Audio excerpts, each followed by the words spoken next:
हे आचार्य, द्रुपद पुत्र धृष्टद्युम्न आपका ही बुद्धिमान शिष्य है। पांडु पुत्रों की ये बड़ी भारी सेना की व्यूहाकार रचना धृष्टद्युम्न ने ही की है। व्यूहाकार रचना का मतलब हुआ कि किस विशेष तरीके से सेना के योद्धा खड़े हैं, एक ऐसा व्यूह जिससे उस सेना के बीच घुसना असंभव हो, और अगर कोई उसमें घुसने में सफल भी हो जाता है तो कभी बाहर ना आ सके।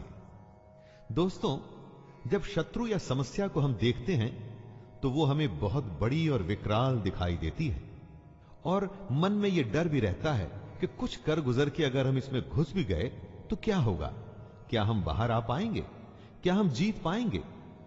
ऐसी ही सोच से दुर्योधन भी गुजर रहा है।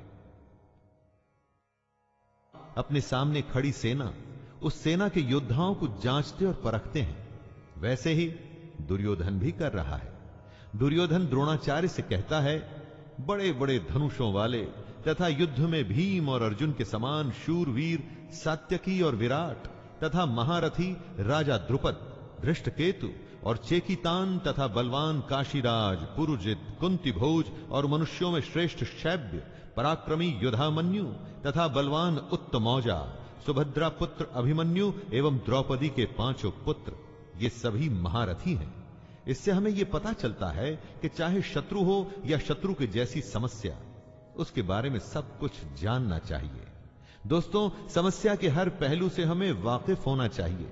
समस्या के हर पार्ट, उसके अंग के बारे में मालूम होना चाहिए, जैसा कि दुर्योधन भी कर रहे हैं।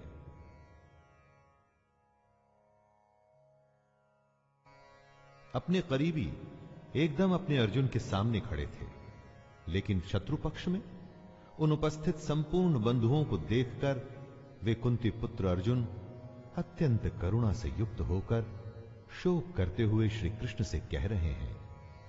यहीं से शुरुआत होती है दोस्तों, आरंभ होता है अर्जुन के विषाद का, जिसके लिए संपूर्ण गीता की रचना हुई।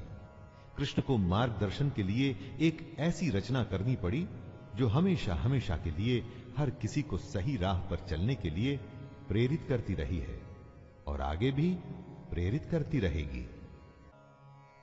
अर्जुन बात को स्पष्ट रखते हैं, डर में सब व्यर्थ लगता है। अर्जुन कहते हैं, हे कृष्ण, मैं न तो विजय चाहता हूं और न राज्य, और ना ही मैं सुखों को चाहता हूं। हे गोविंद, हमें ऐसे राज्य से क्या प्रयोजन है, अथवा ऐसे भोगों से और जीवन से भी क्या लाभ है। इस विषाद में, शंका में, डर या घबराहट में अर्जुन सब कुछ छोड़ने को, त्याग देने को तैयार है।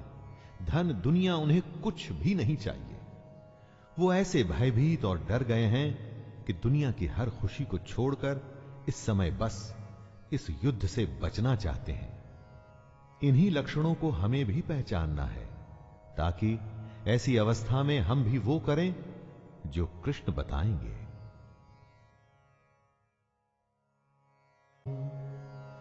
विश्व का सबसे बड़ा योद्धा अर्जुन हताश है। युद्ध से पहले अगर आप खुद को कांपता हुआ पाते हैं, देखते हैं कि डर से आपका मुंह सूख रहा है, तो आपको निश्चित ही लगता है कि आप हारने वाले हैं। दुनिया खत्म सी होती दिखती है, चारों तरफ अंधकार सा महसूस होता है। ऐसे ही समय में हमें एक मार्गदर्शक की जरूरत होती है।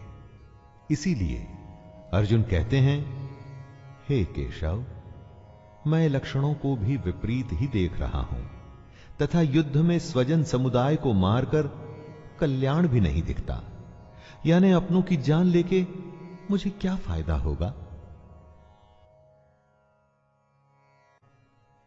अर्जुन अपने दुख को बता रहे हैं। उनका दुख दोस्तों हमारी दुविधाओं से अलग नहीं है। चाहे हम परीक्षा दे रहे हों, चाहे बिजनेस करने जा रहे हों, चाहे कोई बड़ा मैच खेलने जा रहे हों, कितने ही ऐसे मौके आते हैं जब हम स्वयं को अर्जुन की अवस्था में पाते हैं। लगता है जैसे कि हम युद्ध के लायक ही नहीं, युद्ध हम कर ही नहीं पाएंगे।